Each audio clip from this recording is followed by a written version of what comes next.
لہٰذا یہ ہے مقام امام حسن علیہ السلام کا کہ جب ابھی تک ظاہری دنیا میں تشریف نہیں لائے تھے۔ بہت خوب علامہ صاحب۔ علامہ صاحب، جیسے کہ کہا جاتا ہے کہ جب امام حسن اس دنیا میں امام کی آمد ہوئی تو جیسے کہ ہمیں معلوم ہے کہ ماہ رمضان المبارک تھا، لیکن ہمیں یہ روایت ملتی ہے، کیا کہنا جناب سیدہ کا، کہ جو طیبہ بھی ہیں اور طاہرہ بھی ہیں، کہ جناب سیدہ کی یہاں امام حسن کی آمد ہوئی، امام کی ولادت ہوئی، اور وہاں جناب سیدہ نے نماز ظہرین کی ادائیگی کی۔ ذرا اس واقعے کے بارے میں آپ ہمارے ناظرین کو بتائیے۔ جی، یہ بھی انتہائی بہت ہی اہم ترین سوال ہے۔ ایک تو یہ ہے کہ سب سے پہلے ہم اگر ولادت کے حوالے سے گفتگو کریں تو وہ یہ ہے کہ 15 ماہ رمضان المبارک کو امام حسن علیہ السلام 3 ہجری میں مدینہ المنورہ میں اس ظاہری دنیا میں تشریف لاتے ہیں۔ جب اس ظاہری دنیا میں تشریف آپ لائے تو جیسا کہ ابھی آپ نے فرمایا کہ نماز بی بی کی کوئی قضا نہیں ہوئی، سبحان اللہ، بی بی نے کوئی نماز چھوڑی نہیں ہے۔ تو اس کی کیا وجہ ہے؟ بی بی کے 9 نام ہیں، مثلا ان میں سے فاطمہ، بطول، مرضیہ، راضیہ، یہ سب بی بی کے نام ہیں، صفات نہیں ہیں، یہ ایک بات ہے۔ تو بطول کا معنی ہی یہی ہے کہ وہ ہمیشہ پاک ہے، چاہے وہ وقت ولادت ہو، چاہے اس کے علاوہ کی زندگی ہو، ہمیشہ وہ پاک ہے اور وہ پاک تھی۔ یہ طہارت جناب سیدہ بھی ہے اور طہارت امام حسن علیہ السلام بھی ہے کہ دنیا میں آنے کے بعد بھی اپنی طہارت اسی طرح سے ہے۔ اب یہ ہے کہ امام حسن علیہ السلام کا سب سے پہلے اسم مبارک پر اگر گفتگو کی جائے تو جیسا کہ امام حسن علیہ السلام جب اس ظاہری دنیا میں تشریف لائے تو مولا علی علیہ السلام نے امام حسن علیہ السلام کو اپنے آغوش میں لیا، سبحان اللہ، لے کر پیغمبر اکرم صلی اللہ علیہ وسلم کی خدمت میں آئے، پیش کیا۔ پیغمبر نے اپنے ہاتھوں پہ لیا اور چوما، اور اس کے بعد اپنی زبان امام حسن علیہ السلام کے منہ میں رکھی، سبحان اللہ، اور وہاں سے غذا کا انتظام ہوا۔ اور جب غذا کا انتظام ہوا اور اس کے بعد پیغمبر اکرم صلی اللہ علیہ وسلم نے ایک مرتبہ پوچھا کہ یا علی، اس فرزند کا نام کیا رکھا ہے؟ کہا یا رسول اللہ، یہ کیسے ممکن ہو سکتا ہے کہ ہم آپ پر سبقت لے جائیں؟ سبحان اللہ، ممکن ہی نہیں ہے۔ تو لہٰذا جب یہ کہا تو پیغمبر نے فرمایا کہ میں بھی اپنے پروردگار پر کبھی سبقت نہیں کرتا۔ بے شک، یہ کہنا تھا کہ ایک مرتبہ جبرائیل علیہ السلام نازل ہوئے اور کہا یا رسول اللہ، پروردگار عالم آپ کو سلام اور مبارک پیش کرتے ہیں اور فرماتا ہے کہ ہم نے آپ کے بیٹے کا نام حسن رکھا ہے، لہٰذا اللہ کے وحی سے امام حسن علیہ السلام کا نام حسن رکھا گیا۔ تو یہاں سے ایک عظمت اہل بیت اور بھی واضح ہو جاتی ہے کہ آپ جانتے ہیں کہ ہمارے ہاں جو ماحول ہوتا ہے کہ جب بچہ دنیا میں آئے تو گھر کے بچوں کے نام بزرگ رکھتے ہیں۔ بے شک، تو بزرگ جب نام رکھتے ہیں تو نام جیسے رکھا جاتا ہے اس سے عظمت ظاہر ہوتی ہے کہ کتنے بڑے بزرگ نے نام رکھا۔ لیکن کیا کہنے اہل بیت کے کہ ان کے گھر کے نام پروردگار عالم خود رکھ رہا ہے، اور نام ہے امام حسن علیہ السلام۔ اور اسی طرح سے امام حسن علیہ السلام کی کنیت ہے ابو محمد، یہ آپ کی کنیت ہے۔ اور پھر آپ کے القابات انتہائی زیادہ ہیں، ماشاءاللہ سے بہت زیادہ ہیں، اور وہ ہر ایک لقب مولا کا وضاحت طلب ہے، مثلا سید، ذکی، مجتبی، اور بہت سارے اسی طرح سے القابات امام حسن علیہ السلام بھی ہیں۔ بہت خوب علامہ صاحب۔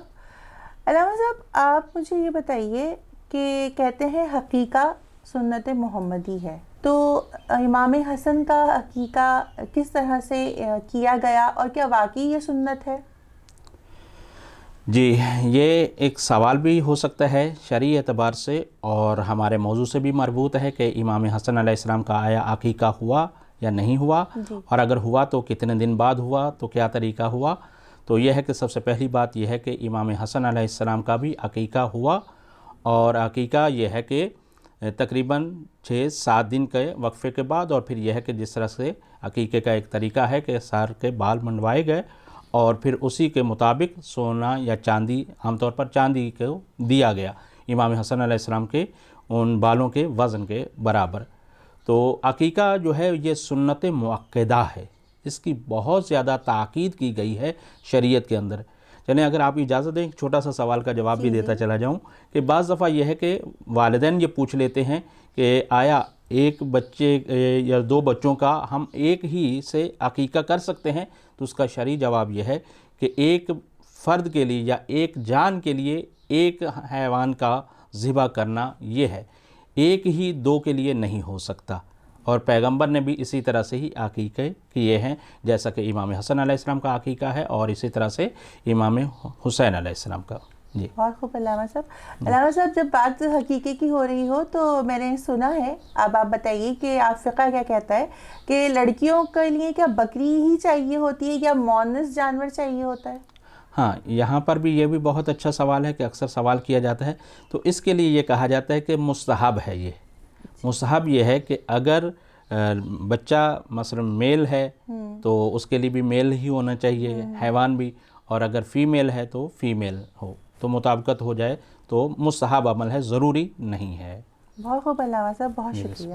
علامہ صاحب جب بات امام حسن مجتبیٰ کی ہو رہی ہے تو آپ جیسے کہ جانتے ہیں کہ امام حسن مجتبیٰ سے متعلق بعض فقہوں کے ہاں ایک غلط فہمی پائی جاتی ہے کہ آیا کیا امام کی کئی سو ازواج مطہرہ تھیں؟ کچھ اس متعلق ہمیں بتائیے کہ ہمارے فقہ جعفریہ میں کیا کہا جاتا ہے؟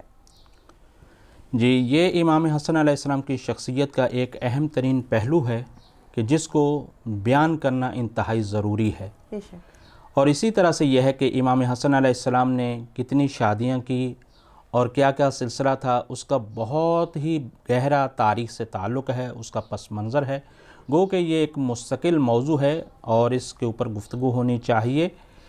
اصل یہ ہے کہ ہمارا جو نظریہ کلی ہے، جو ہمارے اکابرین اور بزرگان نے اس چیز کو بیان فرمایا ہے، چاہے وہ شیخ مفید ہوں یا شیخ طوسی ہوں یا اسی طرح سے دیگر بزرگان ہوں، انہوں نے جو بیان فرمایا ہے وہ انتہائی ہمارے لیے معتبر ہے اور وہی ہمارا حوالہ ہے۔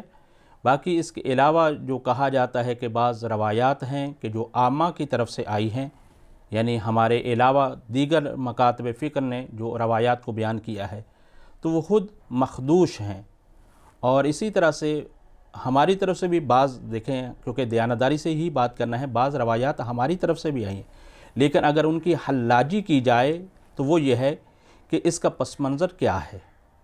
وہ یہ ہے کہ ایک طرف امام حسن علیہ السلام، آپ جانتے ہیں کہ امام حسن علیہ السلام تقریباً 48 سال کی عمر مبارک تھی جب شہادت ہوتی ہے آپ کی۔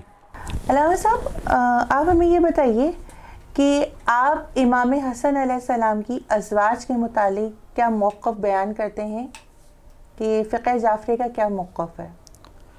جی، یہ امام حسن علیہ السلام کی زندگی کا ایک اہم ترین پہلو ہے کہ جس کو بیان کرنا انتہائی ضروری بھی ہے، کیونکہ امام حسن علیہ السلام کی زندگی کے اوپر جو سب سے بڑا ایک اعتراض یہ کیا جاتا ہے کہ آپ نے کثرت ازدواج کیا، لہذا اس کے جواب دینا انتہائی ضروری ہے، اور اس جواب کے بغیر شاید یہ موضوع مکمل نہ ہو پائے۔ تو اس کے لیے سب سے پہلے ہمیں تاریخی پس منظر دیکھنا ہوگا۔ تاریخی پس منظر یہ ہے کہ امام حسن علیہ السلام تقریباً 48 سال کی عمر میں شہادت ہوتی ہے، اور پھر آپ دیکھ لیجئے کہ جب عام طور پر جو پہلی شادی کی جاتی ہے وہ 15 کے بعد ہی کی جاتی ہے، 15، 16، 17، 18، 20 تک بھی۔ تو اگر آپ اس کو آپ زندگی کے حصے کو آپ الگ کر دیں اور اس کے بعد جب آپ دیکھیں گے بعد کا حصہ، تو اس میں امام حسن علیہ السلام کی ایک سیرت کا پہلو بھی ہے اور تقویٰ بھی ہے، زہد بھی ہے اس کے اندر۔ وہ یہ ہے کہ تقریباً 25 حج میرے مولا امام حسن علیہ السلام نے پیدل چل کر کیے ہیں، سبحان اللہ۔ اور پیدل چل کر یہ آنے میں بھی جانے میں بھی وقت لگتا ہے، اور وہاں پر یہ ہے کہ امام حسن علیہ السلام باقاعدہ میزبان ہوتے تھے، یعنی حاجیوں سے پہلے پہنچنا اس کا مطلب ہے، اور حاجی چلے جائیں گے اور ان کے بعد واپس آنا ہے۔ تو یہ وقت تو صرف اور صرف حج کا ہے جو ہر سال انجام دے رہے تھے، اور پیدل چل کر جا کر حج کو انجام دے رہے ہیں۔ اب اس کا وقت بھی آپ نکالیے، پھر اسی طرح سے اور بہت ساری چیزیں ہیں کہ جو مولا امام حسن علیہ السلام کی سیرت میں ملتے ہیں. بہت ساری جنگیں ہیں جس کے اندر امام حسن علیہ السلام، خصوصاً جنگ صفین ہے، جنگ نہروان ہے، جنگ جمل ہے، اس کے اندر بھی امام حسن علیہ السلام جاتے ہیں. وہ زندگی کا ایک حصہ ہے، بہت طولانی حصہ ہے. تو یہ اگر چیزیں نکالی جائیں تو امام حسن علیہ السلام کے پاس کیا اتنا وقت تھا کہ وہ کثرت ازدواج کرتے، اتنے شادیاں کرتے؟ اور یہ اس حوالے سے، اور دوسری بات اہم ترین میں آپ سے عرض کرنا چاہوں گا اور اپنے ناظرین کے لیے بھی، وہ یہ ہے کہ یہ بالآخر آیا کیوں؟ اس کی وجہ کیا ہے؟ تاریخ میں کس طرح سے بعض نے اس کو بیان کیا؟ تو اس کی بہت ساری وجوہات ہیں. ان میں سے ایک یہ ہے کہ یہ جو روایات ہیں، انشاءاللہ تعالیٰ اس کے بارے میں بعد میں بات کرتا ہوں میں، جو روایات ہیں یہ تقریباً 150 ہجری کے آس پاس کی ہیں روایات. اس سے پہلے اس کا کوئی مدرک موجود نہیں ہے. یہ کون سا زمانہ تھا؟ یہ منصور دوانکی کا زمانہ تھا. اس زمانے میں مسئلہ یہ تھا، کیونکہ یہ عباسی تھا تو عباسی ہونے کے ناطے یہ ایک بات کو اس نے پورا پروپیگنڈا کر رکھا تھا. وہ یہ ہے کہ لوگوں سے یہ بیان کیا جاتا تھا، لوگوں کو یہ بتایا جاتا تھا کہ ہم کیا ہے کہ عباسی ہیں، یعنی رسول خدا کے چچا عباس کی اولاد ہیں کہ جو مسلمان ہو گئے تھے. اور دوسرے یہ جو سادات ہیں، حسنی سادات ہیں، یہ ابو طالب علیہ السلام مثلا، یہ ہمارے عقیدے کے حساب سے تو یہ ان کی اولاد ہیں. تو نعوذ باللہ جنہوں نے کلمہ نہیں پڑھا تھا، لہٰذا رسول کے ایک چچا نے کلمہ پڑھا اور ایک نے نہیں پڑھا. جس نے کلمہ پڑھا اس کی ہم اولاد ہیں عباسی، اور جس نے کلمہ نہیں پڑھا اس کی اولاد یہ ہے. لہٰذا ہم یہ حق رکھتے ہیں کہ ہم خلافت کے حقدار ہیں. اب آپ نے محسوس کیا اور آپ کو اندازہ ہوا کہ اس کی وجہ کیا ہے. پس منظر ایک یہ تھا کہ ہم اپنی خلافت کو ایک رنگ دے سکیں کہ ہم اولویت رکھتے ہیں اس وجہ سے. اور دوسری اہم وجہ، وہ بہت اہم ہے، وہ یہ ہے کہ زمانہ امام جعفر صادق علیہ السلام کا تھا. وہ زمانہ، اور روایات بھی اس طرح سے آئیں تو امام جعفر صادق علیہ السلام امام حسین علیہ السلام کے فرزند ہیں. ان کی زندگی کا ایک طریقہ کار اور ہے، لیکن یہ زمانہ تاریخ اس چیز کو بیان کرتی ہے کہ حسنی سادات نے، یعنی امام حسن علیہ السلام کی اولاد نے مسلسل قیام کیا ہے، مسلسل قیام کرتے رہے حکومت وقت کے خلاف. تو حکومت وقت نے لہٰذا امام حسن علیہ السلام کو اس وجہ سے مخدوش کرنے کے لیے کہ امام حسن علیہ السلام مثلا کثرت ازواج کرتے تھے یا دوسری چند مسائل کو انہوں نے اس چیز کو بنایا اور لوگوں تک اس کو پھیلایا. لہٰذا یہ چند وجوہات ہیں اور بھی بہت ساری ہیں تو یہ کی گئی کہ جس کی وجہ سے یہ تاریخ میں لے کر آئے. لیکن علامہ صاحب مجھے آپ یہ بتائیے کہ فقہ جعفریہ کے وہ بڑے علماء جنہوں نے اس روایت کو آگے بڑھایا، ان روایت کا کیا کیا جائے کہ امام حسن کثیر تعداد میں ازواج رکھتے تھے؟ جی، ایک تو یہ ہے کہ جو ہمارے دیگر لوگوں نے بیان کیا ہے، عامہ نے، اس کا تو ہم نے بیان کر دیا ہے کہ یہ وجہ کیا ہے کہ انہوں نے ظاہر ہے کہ حکومت وقت کے اپنے چشم و آبرو پر ہی وہ تاریخ کو لکھا گیا. تو جب ان کے کہنے پر تاریخ کو لکھا گیا ہے تو پھر انہوں نے تو ایسا ہی لکھنا تھا. لیکن جیسا کہ ابھی آپ کا سوال ہے کہ ہمارے ہاں جو بعض روایات پائی جاتی ہیں ان کا کیا کیا جائے گا، تو اس کا جواب یہ ہے کہ یہ روایات ہمارے علماء نے اس کو بطور تحقیق بیان کیا ہے کہ یہ ضعیف روایات ہیں. کیونکہ یہ انتہائی روایت کے لیے دو چیزوں کا ہونا انتہائی ضروری ہوتا ہے. ایک ہوتا ہے سند جسے کہتے ہیں روایت، اور ایک ہوتی ہے درایت. درایت ہم نے پہلے بیان کی ہے کہ اس کا پس منظر کیا تھا، اور روایات کی سند کے اعتبار سے ہم آپ دیکھیں گے تو وہ یہ ہے کہ سند ان کی ضعیف ہے. اگر ہماری کتابوں کے اندر بھی آیا ہے تو جب وہ اس کی سند ضعیف ہے تو پھر اس بنا پر یہ ہے کہ ہم اس کو یہی کہیں گے کہ سند ضعیف کے نتیجے میں اس کو قبول نہیں کیا جائے گا. اور اس کے بالمقابل ہمارے علماء کا مسلم اور بہترین نظریہ ہے، جیسے کہ شیخ مفید علیہ رحمہ، اسی طرح سے مروج الذہب، یہ یعقوبی کی کتاب ہے، تاریخ کا بہت بڑا محقق ہے، سند کے طور پر مانے جاتے ہیں. انہوں نے بھی امام حسن علیہ السلام کے جب بیان کیا ہے تو 15 اولاد سے زیادہ کسی نے بھی ذکر نہیں کیا. اگر کثرت اولاد ہوتی تو یقیناً اولاد کا ذکر زیادہ ہوتا. تو یہ بیان کیا گیا ہے اور سند کے اعتبار سے یہ سند ضعیف ہے، لہٰذا وہی ہم سب کا نظریہ ہے کہ امام حسن علیہ السلام نے تقریباً 5 یا 6 ٹوٹل شادیاں کی ہیں، ان میں سے تقریباً 3 یا 4 خواتین کے نام تاریخ میں موجود ہیں، ہم ان کو قبول کرتے ہیں اور امام حسن علیہ السلام کی عظمت کو سلام کرتے ہیں، اور ان کی شخصیت اس مسائل سے اجل ہے کہ ہم اس طرح کی باتیں کریں اور یا سنیں۔ ہمارا مسلم عقیدہ یہی ہے کہ امام حسن علیہ السلام معصوم ہیں اور عظیم امام ہیں۔ لاہور صاحب، آپ ہمیں یہ بتائیے کہ امام حسن سے متعلق جو ایک سب سے اہم ترین چیز ہے وہ ہے صلح امام حسن۔ تو سب سے پہلے تو آپ ہمیں یہ بتائیے کہ صلح کے معنی کیا ہیں، صلح امام حسن کے اسباب کیا ہیں، اس کی شرائط کیا ہیں، اور آیا کیا وہ شرائط پوری کی گئیں دوسری طرف سے یا نہیں؟ کچھ اس بارے میں آپ ہمیں بتائیے۔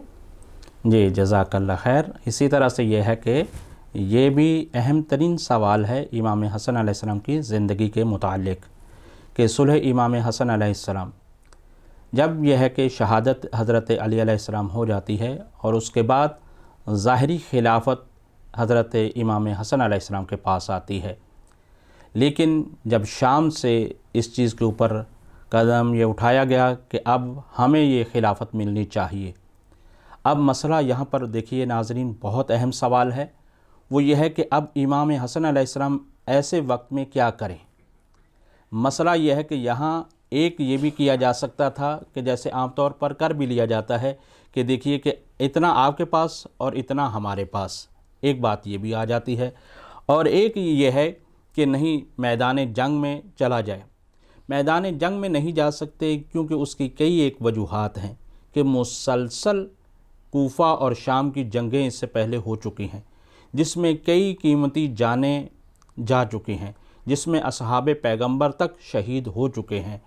اب لوگ خستہ ہو چکے تھے، تھک چکے تھے، اور ادھر یہ ہے کہ جو مقابلے میں ہے اس کا بہت بڑا ایک سلسلہ ہے جو وہ کرتے ہیں کہ لوگوں کو خریدنا، لوگوں کو اپنی طرف بلانا اور بہت ساری چیزیں ہیں۔ لہٰذا اب 2 چیزیں بہت اہم تھیں، اب یہاں غور کیجئے گا، وہ یہ ہے کہ ایک ہے امام کے پاس ظاہری خلافت اور ایک ہے امامت۔ اب ایسے میں کیا کریں؟ اگر یہ کر لیتے ہیں کہ ٹھیک ہے تم بھی رہو اور ہم بھی رہتے ہیں، تو یہ کر کے یہ ہے کہ گویا کہ ان برے اور اچھے کاموں میں خود کو شریک کر لینا۔ ایسا اگر کرتے ہیں تو اس کا مطلب یہ ہے کہ خلافت تو ظاہری طور پر ممکن ہے کچھ رہ جائے، لیکن امامت نہیں بچتی۔ ایسے موقع پر امام حسن علیہ السلام نے خلافت کو چھوڑ دیا، ظاہری حکومت کو یعنی، اور امامت کو بچا لیا۔ اب جب امامت کو بچایا ہے تو صلح، اب جیسا کہ ابھی آپ نے فرمایا تھا کہ صلح کے معنی کیا ہیں، ایک لفظ ہوتا ہے بیعت اور ایک ہوتا ہے صلح۔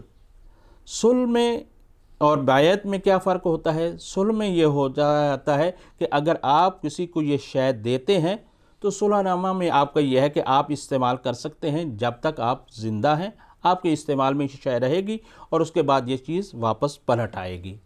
لیکن یعنی بیعت بیچنا ہوتا ہے، اپنے آپ کو کسی کو یہ چیز دے دینا، بیعت کا مطلب یہی ہو جاتا ہے۔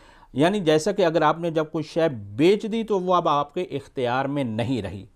لہٰذا یہاں پر یہ بات بہت غور طلب ہے کہ بعض جو مثلا مخالفین اہل بیت ہیں وہ اس کو رنگ یہ دینے کی کوشش کرتے ہیں کہ نعوذ باللہ امام حسن علیہ السلام نے بیعت کی ہے، جبکہ بیعت ہرگز نہیں کی ہے۔ اس کی وجہ کیا ہے کہ خود اس صلح نامہ کے متن کو پڑھا جائے، وہ میٹر کیا تھا، اگر ہم اس کو پڑھتے ہیں تو باقاعدہ طور پر لکھا ہوا ہے صالحہ امام حسن علیہ السلام، یعنی امام حسن علیہ السلام نے صلح کی ہے۔ صلح جب کی ہے، لفظ ہے پورا میٹر اور اس معاہدے کے درمیان، بیعت کا کوئی لفظ ہی نہیں ہے۔ تو اب یہ ہے کہ یہ امام حسن علیہ السلام نے صلح کی، جب صلح کی ہے تو اس کے اندر دیکھیے کہ شرائط میں یہ ہے کہ فرق ایک ذہن میں رہے، میں ضروری سمجھوں گا، اگر بیعت ہوتی تو پھر بیعت جس کی جاتی ہے جو وہ کہتا ہے وہ بات مانی جاتی ہے، جی بالکل، یہ بہت اہم بات ہے۔ لیکن صلح میں ایسا نہیں ہوتا، جیسا کہ یہ صلح جو کر رہا ہوتا ہے وہ اپنی بات کو منوا رہا ہوتا ہے، تو اس صلح نامہ کے اندر بہت ساری شکیں ہیں جو آج بھی تاریخ کا حصہ ہے، تاریخ طبری کا حصہ ہے، اور تاریخ ابن خلدون کا حصہ ہے، اسے مروج الذہب کا حصہ ہے، بہت ساری یہ تاریخ میں موجود ہے۔ مثلا ان میں سے سب سے پہلی شک جو ہے وہ بہت اہم ہے کہ امام حسن علیہ السلام نے فرمایا کہ تم باقاعدہ طور پر قرآن و سنت پر عمل کرو گے، یعنی یہ خود شک بتا رہی ہے کہ امام تاکید کر کے بتا رہے ہیں کیوں اس کی ضرورت محسوس کی باقاعدہ طور پر، کہ اگر عمل پہلے سے ہو رہا ہوتا یا عمل کیا جانے کی توقع ہوتی تو امام کبھی اس شک کو نہ رکھتے، بے شک۔ لیکن امام نے باقاعدہ طور پر کیا فرمایا کہ یہ آپ کے لیے ضروری ہوگا کہ آپ قرآن و سنت پر عمل کریں گے۔ دوسرا ارشاد فرمایا کیا کریں گے کہ جب تک آپ زندہ ہیں یہ ظاہری حکومت آپ کے پاس رہے گی، جب چلے جائیں گے تو یہ حکومت آپ کی ختم ہو جائے گی اور اس کے بعد مسلمانوں کے پاس آ جائے گی، یعنی شورا کے پاس آ جائے گی، اور شورا جس کو مناسب سمجھیں گے اس کو بنائیں گے۔ پھر اسی طرح سے بہت اہم ہے، شکیں بہت ساری ہیں لیکن ان میں سے 4 اہم بیان کرنا چاہوں گا۔ ان میں سے ایک شک یہ تھی کہ میرے بابا امیر المومنین علیہ السلام پر سب نہیں کیا جائے گا، اچھا، یعنی لعن نہیں کیا جائے گا، اور اس کو شرح ابن ابی الحدید اس کو بھی بیان کرتے ہیں، اور بھی تاریخ کا باقاعدہ حصہ ہے کہ تقریباً 70,000 ممبر سے امام علی علیہ السلام پر لعن کی جاتی رہی۔ استغفر اللہ۔ عمر ابن عبدالعزیز کی خلافت کے زمانے تک آ کر انہوں نے بند کروائی، تو یہ ایک زمانہ رہا ہے، لہٰذا امام علیہ السلام نے شک کے طور پر یہ کہہ دیا تھا کیا ہے کہ میرے بابا علی پر خیر کے علاوہ کچھ نہیں کہا جائے گا۔ یہ تیسری شک۔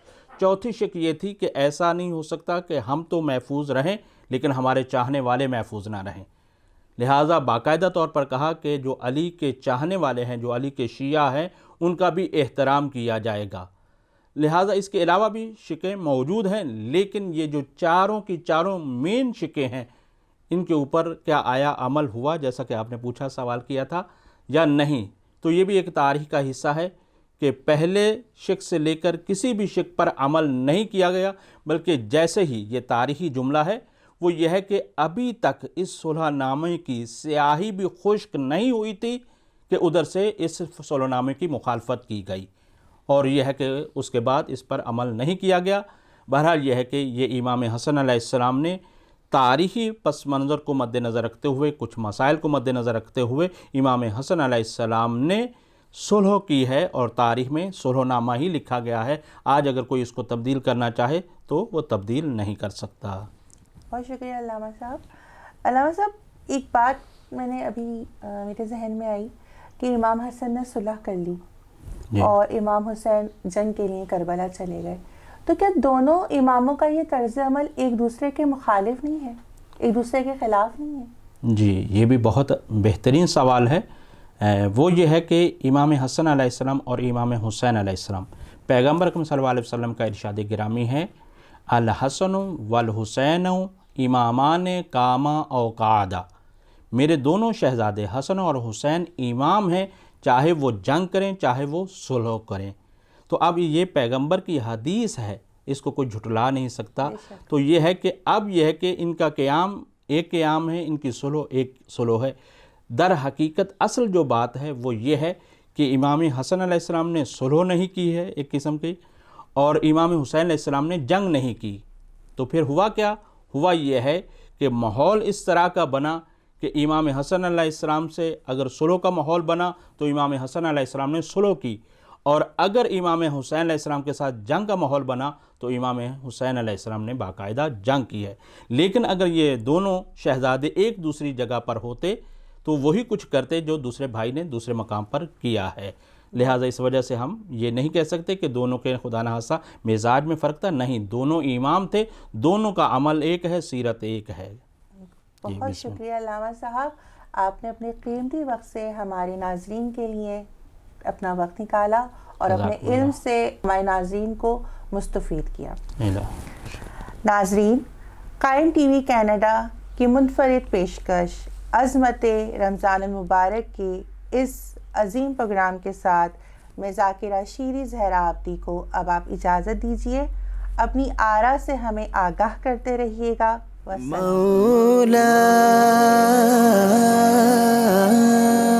قائم آل محمد کے دم سے ہے قائم شان رمضان